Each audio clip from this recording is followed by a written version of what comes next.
Welcome to the first episode of the Cattlemen. I'm here with Seth and Kimber King. They are your hosts. We're excited, guys, for you guys to be hosting this. This is episode 1. Episode 1. Pretty cool. How you feeling? Nervous, trying to do our best, you know. We're just trying to get information out there. Yeah, so the funny thing about this is you thought you were going to interview me, right? That's part of it, but that is actually what's going to happen. And that's going on. But we're really excited from the American Highland Cattle Association that you guys have stepped up. You know, we're an association of volunteers, and without folks like yourselves, we couldn't do this. So I'm excited to be here. Thanks, Josh. So. I appreciate it. We're sitting down with Josh Krenz. He is the president of the association. He's been the president for just a little over a year. Okay, he's from Princeton, Minnesota, and he's been a member since 2011 with the association. Is that correct? You got it right. Cool. So kind of our focus with this episode is we want to promote the association and help those who maybe are new or want to be part of the association to learn more about it. So we're going to jump right into it. Josh, thank you so much for your time today and for sitting down with us. Before he came in and we started this, he said his throat's hurting because he's been talking. We're at the National Western Stock Show. He's been talking for the past 4 days to people, and this is the last day basically. And his throat is hurting him, throat's sore. So thank you for sitting down. We just got to get through the banquet tonight. So. Yeah, that banquet night, that'll be a good time though. You're probably talking a lot at the banquet tonight. Not a lot. We actually have some hosts for that. Yeah. So, Josh, if you don't mind, tell us what the American Highland Cattle Association is and the mission statement for the association. Sure, absolutely. So, the American Highland Cattle Association, we celebrated our 75th year in 2023. So, that was a pretty big milestone for us. It was started to protect the integrity of the Highland cattle as it came to the United States here. So before 1948, we had Highland cattle in the United States, but they didn't have a registry around it. So when that registry was formed, that was the goal, that's the mission. It's to protect the integrity of the American Highland cattle and to make sure that we're helping our members and doing everything that we can as an association to help them do the same thing. Well said.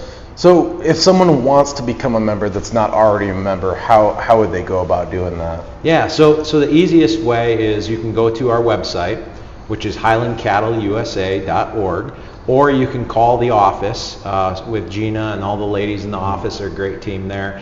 And it's real simple. You can pay your dues, and with your annual dues, you get the Bagpipe, which is a great magazine especially for new members to have as a resource to look at that. It comes out quarterly.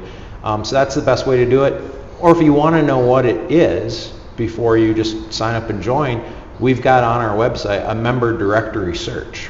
So you can actually go in, put in your zip code or your address, and it'll show all of the farms in your area. So the best way to figure out, what is the benefits of being a member of the American Highland Cattle Association is go find someone locally that's living the dream. They're a member of the American Highland Cattle Association. Sure. See how they enjoy it, see what the benefits are, and then, they can join through the website or by calling the office. Right, so that makes sense. So a lot of people, it seems like people are always seeking information, whether they have questions about the smallest thing or something more important. So maybe finding a member that's close by that you can maybe at the very least speak to over the phone or through Facebook or something, but seeking people out, and then obviously getting the Bagpipe, that's also a benefit. You got a lot of updated information through that. And yeah, absolutely, because as part of the American Highland Association, we also have regional associations. And those regional associations all roll their membership up to American Highland Cattle. So when you're trying to find somebody locally, if you're a new person, new to Highland Cattle, or just want to learn, and before you become a member, you can join a regional association. Those don't require a membership with the American Highland Cattle Association. You can find mentors there and talk to different people about the Highland breed before you jump in. All right. I did not know that. That's good. We're just putting out so much knowledge and you are putting out so much knowledge and information today. Do you know off the top of your head how many regional associations there are? Yes, there are 7 regional associations. Here we go. So there's a lot of options then, kind of depending on where you're at in the U.S. Yeah, they're pretty much spread all out. We've got the Northwest, we've got North Central, South Central, Mountain States, Northeast, Mid-Atlantic, and the Midwest Association. Okay. Very good. And there should be a breeder in all 50 states, correct? So there aren't Okay. any breeders in Hawaii. Okay. But we do have breeders in Alaska. Okay. Pretty active. The greens are up there, and we do have breeders in all of the states within the U.S. 48. Okay. Wow. So someone's got to get us Someone into in Hawaii. your state outside of Somebody's- Hawaii. So if anybody that's listening to this is in Hawaii, you should contact us. We need some members there. We'll ship you some Yeah, cows. let's ship you some cows. Maybe the climate's not perfect for Hawaii. You know, Yeah. which is one of the things you got to know about the breed too. You got to know about where they work and where they don't work. Sure. Yeah. And that's something that you could, depending on what region you're in, you could seek out some advice for other people that already have cattle in that region. You know, if you're in a hotter climate, what do? You know, Right. specific questions based on kind of where you're living and Yeah. your weather conditions. Yeah, it's like anybody when they're going to start a farm or a ranch and so forth. The environmental factors that you have in your area are going to be different across the U.S. And the Highland cattle breed that we have, while it's a great versatile breed that we have, you're exactly right, Seth. In certain parts of the U.S., if it's hot, we got to take precautions with those cattle that are there. Make sure they have shade, make sure they have water. In places where we get a lot of 40 below, I mean, that's extreme weather as well. We got to make sure we've got wind breaks. We got to make sure that we've got those cattle taken care of. And having people within your area that you can talk to, hopefully people that will become mentors for you as you join your Highland, go on your Highland journey. That's the best place to look, is locally. That's kind of been a theme this weekend, walking through the show barn. It seems like the Highland community is very willing to step up and help ask questions if you're new, if you're just looking into the breed. If you're just new to showing, specifically this weekend, everybody's showing. It seems like the community is willing to help those that are new or, whatever the case might be.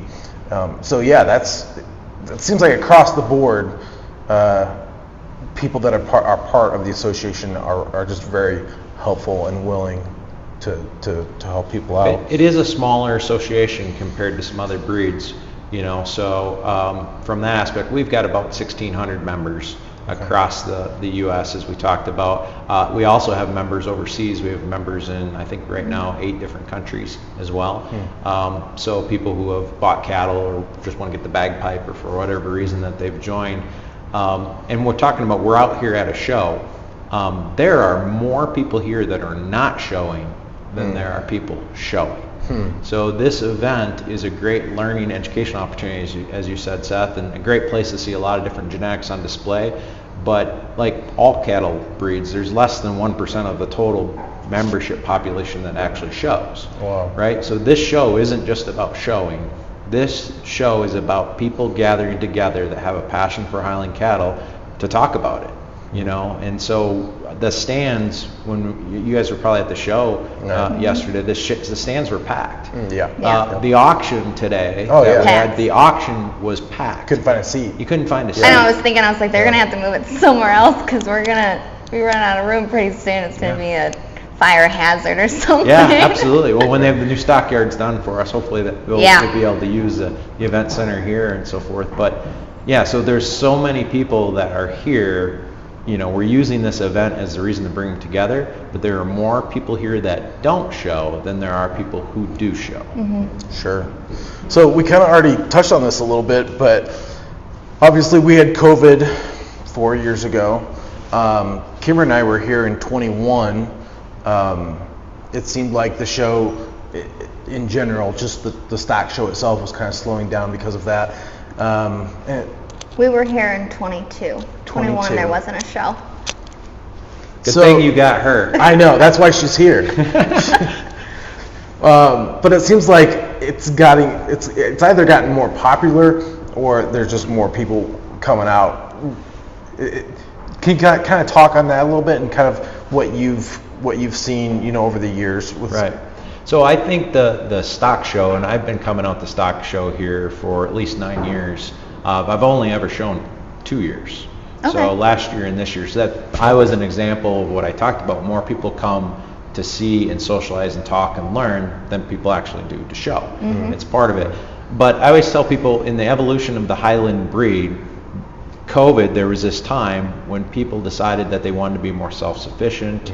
We couldn't find beef in the store. All of a sudden, I need to have 3 cows in my backyard and raise them. And that, in combination with companies with great Highland pictures, you know, where you can buy pictures at Hobby Lobby and Target and all these different places and online. So Highlands became in vogue, right? They became really popular. Those two things meshed up in 2020. Like it all just meshed up. And that our membership and our number of registries has exploded since 2021. Wow. And we've seen that with attendance of events. 75th anniversary this year, record attendance out in the middle of nowhere in South Dakota. Right. We were there. Right? Middle of nowhere, South Dakota. You had to want to get there. Yeah, you did. Yeah. You had to want to get there. Stock show. We're going to have a record number of people coming to the banquet here tonight for the American Highland Cattle Association. It'll be our first year. Yeah, and it's great, and it's not just for show people, right? Yeah. Anybody can come to the banquet. You can order banquet tickets and attend that. So our numbers the last 2 years just keep going up every year. Now we had the 1 year we couldn't have the show because of COVID, but the momentum of what this breed has had in the 35 years that we've been here, and what this breed has done in 35 years, and what the members have done in being diligent and maintaining and protecting the breed and being good breeders and good stewards of that, it's all come to fruition. I mean, we are, as Highland breeders, we should be proud of where we're at right now, because we're at the pinnacle of where the breed is right now, right? And we haven't even hit the top, right? But we're the pinnacle based off of where we have been. You know, when you look at the number of people, the family, the Highland family that's here, and all the interaction that we've created, it's really cool. Wow. It's a good time to get on board. It's a great time. Yeah. And unlike some, and I come from a cattle background and have been part of some other breeds. Unlike some other breeds, the cattle are like the people. They're docile and approachable, right? And they want to learn, and they're curious, and it is more of a Highland family, is the term, and people are generally welcoming and want to help new members. Wow. Yeah, something that I learned this week being out here was different than other breeds when they have their shows and things like that, is the ACA booth, or just different breeders having their own pamphlets and flyers and information, and that you go to the barns for other breeds and they keep to themselves. Everyone just is focused on their own thing. And, you know, for those people that aren't showing or are new or whatever, being able to go down there and learn, because once again, that was kind of an area where we were like, well, we're not showing, like, we don't belong there. Like, we shouldn't be down there. And we met someone, and they took us down there when we were there prior, and we were like, oh, like, there's a lot of stuff and things going on. Yeah, no, that's a great observation, and you're right. So there were other cattle shows going on while we were here, and we've all been to other cattle shows as well. And typical cattle show you go to, you throw all your stuff together in a little corner, you set up a table, you put your crock pots on, and that's where they have their lunch stuff, and they don't care about the public walking by. Right. They really don't. The reason the stock show loves us, the reason other venues like North Central goes to the Minnesota State Fair for, you know, 11 straight days of the fair, and there's lots of examples of other regionals that do that. The reason that places like Stock Show and those others love us is because we do what you just said. We take time to educate the public, which is also educating each other and taking that time. So our areas, we've got all of our show stuff, and there's a table with brochures, and there's a table with business cards to talk to people. And also, when you walk around, like, our members are actually talking to people. They're not over there sitting there playing a game of cards or something that you'd see at a general show. And we're generalizing a little bit, but the Highland breed, most people that are in it are really passionate about the breed. It's hard to find somebody in Highland cattle that isn't passionate, and it comes out in how they educate and how they interact with each other. Right. Yeah. I mean, that again touches on to outside of the show world. I just see it all the time. I hear stories from other members where people are constantly getting in contact with them, and hey, I want my own beef. I want to raise my own beef, and they're getting a hold of Highland, breeders, because the breed has a good reputation for their demeanor and whatnot, and that could be a whole other podcast on its own. But I hear stories like that all the time where members are helping other people who aren't even part of the association, but are just interested in getting into cattle, Right. and then they end up realizing how amazing the breed is, and it just kind of develops from there. And it's just cool to see. We've experienced that, and then talking to other people and knowing that they also have experienced that is just really neat. It just says a lot for the association, I think. Well, when we became members, our farm is Windland Flats. When we became members in 2011, someone sponsored us, and they were more than sponsors. They were like mentors, right? So what does that mean to be a sponsor? So we have regular dues, which are $80 a year. And if you have someone who has not been a member before, a current member can pay their dues for half price, for $40. Okay. And so that allows for, because a lot of times it comes about because of transfers, right? Somebody who's not part of the membership needs to have their transfer papers sent in. So you, as the seller, your responsibility is to send in those papers.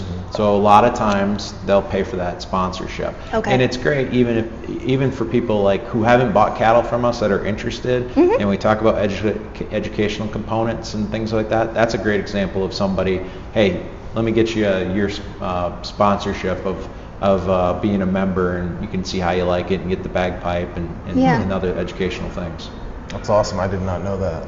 That's Is really there cool. any for, I'm sorry if I'm jumping ahead a little bit, go ahead. but for the national sale, I know that you don't have to be a member to be a part of the sale, correct? You don't have to be a member to purchase. Yes. Yes, correct. So is there any incentive, like a sponsorship, if someone's at the sale and decides to buy, or? Yeah, most of the sellers, all of the sellers are ACA members. Yes. And most of the sellers, we pretty much just factor it in. If somebody has purchased and they're not a member, Yeah. we pay their dues. Gotcha. We pretty much, in fact, most times when we're doing the transfer, we'll just tell the folks in the office, hey, just go ahead and put the $40 on me and we'll take care of the So an dues extra right little away. incentive that if you are a member but you're still interested in buying, don't hesitate.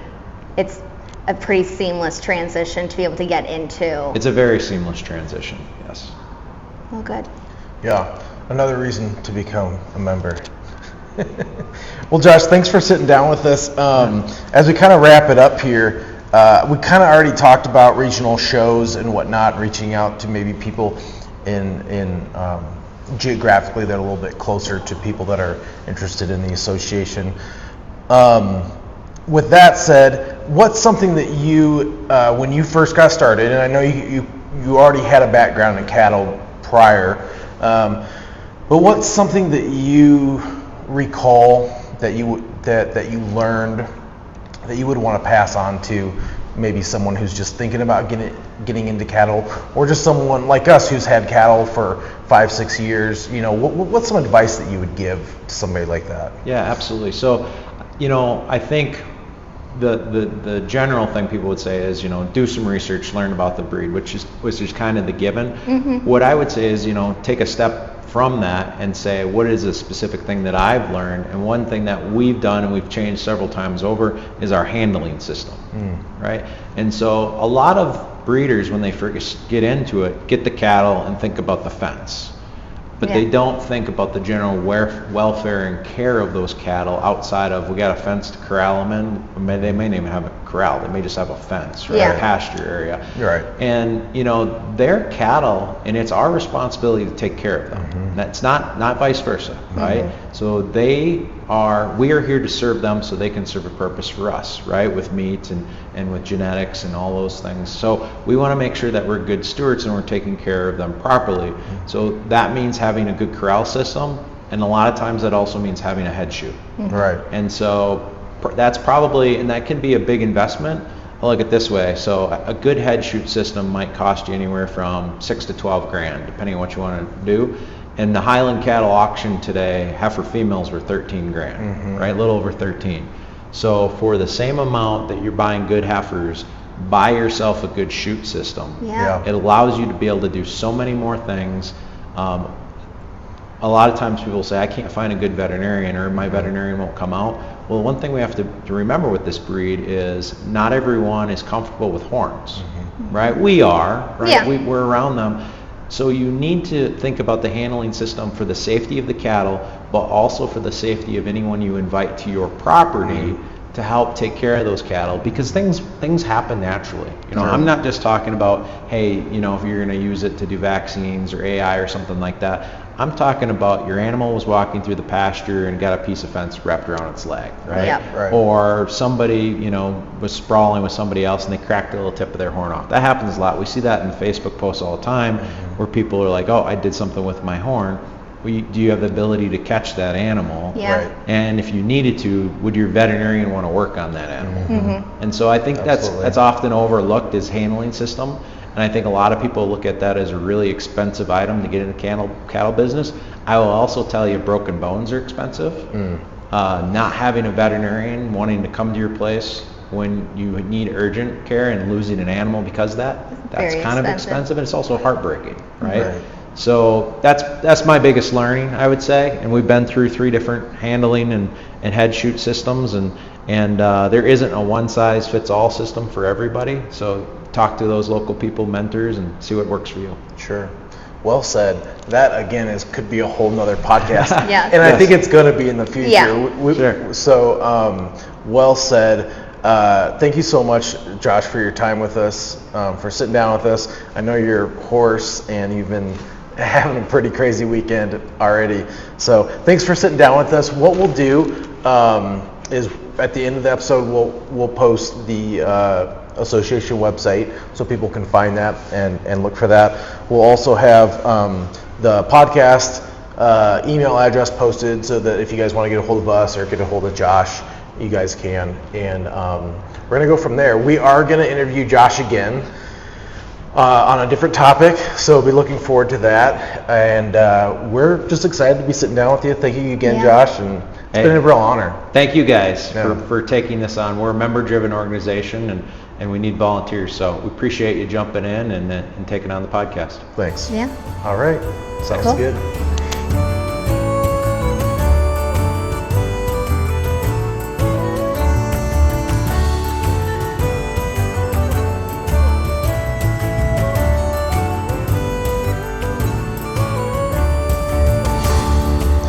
All right, welcome to the Cattlemen. This is our first episode.